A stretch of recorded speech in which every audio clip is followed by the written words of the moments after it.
Hi and welcome to Gear Garage. My name is Zach and this is a little show I've done about whitewater paddling and boating. Something kind of fun I've done this year. I haven't done many episodes in the summer because I've been busy on the river a lot, and I come back from a trip and I'm pretty tired and not always motivated to make a video when I'm working long days. But I'm excited to do this one, and I'll probably do more as the season winds down. This has been a really fun project for me over the past 6 months. And in the fall I'll probably keep it going. So thank you those of you that watch and have given me great feedback. And to me, I watch these episodes and think I'm kind of silly, but so many of you have said nice words, and so thank you. That kind of keeps me going and motivated. I really appreciate it. And but today I want to talk about drinking on the river. It's something that I see a lot. And first of all, I'm not an angel here. In my 20s and 30s, I did a lot of these things I'm going to talk about. I wasn't exactly awesome. I just look back at that time and regret some of the drinking decisions I made and some of the things I did.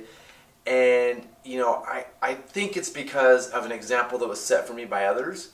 And nobody really stood up and made me think about some of the things I was doing. And I kind of had to have my own come to terms with why I boat, what drinking, how that's involved with it. And it definitely, that moment, or maybe it was a year of time, changed my opinions. And so I feel as somebody who has an internet TV show, and I consider myself somewhat of a leader in the boating world, it's my responsibility to tell what I think, and maybe set a proper example, and at least express my thoughts. So first of all, going out boating this year, I boat as a commercial guide. I observe other guides. I'm a private boater on a raft and a kayak, and I'm out there a lot in a lot of different forms. Last night I went kayaking on the White Salmon, and I saw boaters having beers before they went boating. I see that a lot, and it's become a normal thing.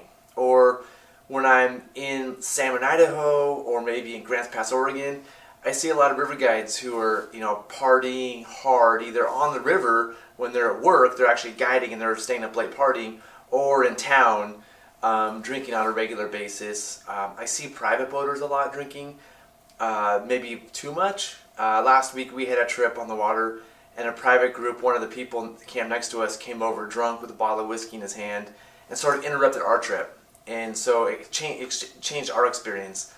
And so I just see it a lot. And I see a culture of people who feel like it's cool to drink during the day, maybe pop open a beer. I've seen it at 10 in the morning, all day long on the river.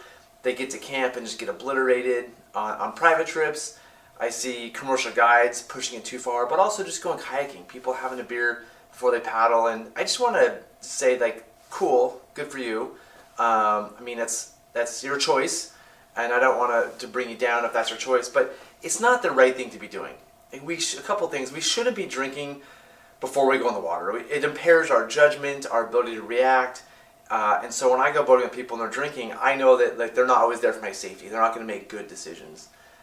Those of you guiding on the river or doing private trips and you're on the river all day, by drinking all day long, you're impairing your own judgment. If you're guiding in your job, right? Most river guides don't drink during the day. It's at night when they get kind of hammered and they wake up hungover, but they're not able to do their job correctly.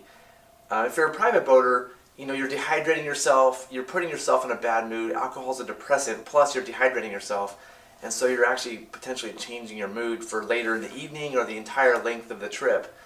And those of you on day trips floating down the river with beer, it's not only are you impairing yourself, but you're setting an example for others. And so I just want to say, those of you that consider yourself leaders in some way, you should be hopefully setting a better example. I would ask you that you set a better example for others.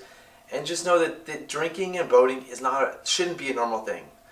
Although it's probably becoming more and more accepted because more and more people are doing it, it shouldn't be just a thing that you're doing all the time. And if you need to drink to go boating, right? If you have to have a beer before every time you paddle, after every time you paddle, or if you're guiding and you need a beer have several drinks every night you're done guiding, you might want to reevaluate why you go on the river. And maybe you're doing it for the right reasons, maybe not. But there's 3 things I've just sort of seen and observed the effects of this heavy drinking. That's part of the culture that I'm not really excited about. Again, one is just the dehydration that you get from it and the effect that day. You may have a really fun time that day, get a nice buzz, but at night it definitely affects your mood, or if you're hungover the next morning. So the immediate effect isn't so good. there's the effect over the course of a week or a season. It's just not healthy to be drinking that large amounts on a regular basis. And then there's the long-term effects. And I have several guide friends who I know who came into the whitewater world young and enthusiastic and wanted to see cool places. And through some sort of culture of drinking, that changed them into an alcoholic. And that changed their mental stability and capacities. And so I really want to be a part of a healthy river community where people come into our community, join the sport, and don't see this or don't have the expectation of drinking during or after boating to be part of the cool club, where you can just go boating just for the sake of loving it, and over the course of doing it for 5, 10, 20 years, at the end of it you're a healthy person. And that culture of boating, whether again it's private boating or it's commercial guiding, that culture of it doesn't change you from somebody who has a drink here and there to where boating equals drinking. And I'm only saying this because I see it a lot, or I think I see it a lot, and just feel like I sort of need to pipe up about it. So those are my thoughts. If you have comments about this, whether you think that I'm like standing on a high horse and I shouldn't say anything, or you're like, yeah, you're right, maybe this is something we should address, and I hope that if anything, this makes a few people just think about their own health and the examples they set for others in terms of drinking. So if you have any comments, good or bad, I'd love to hear them. This is an important topic to me.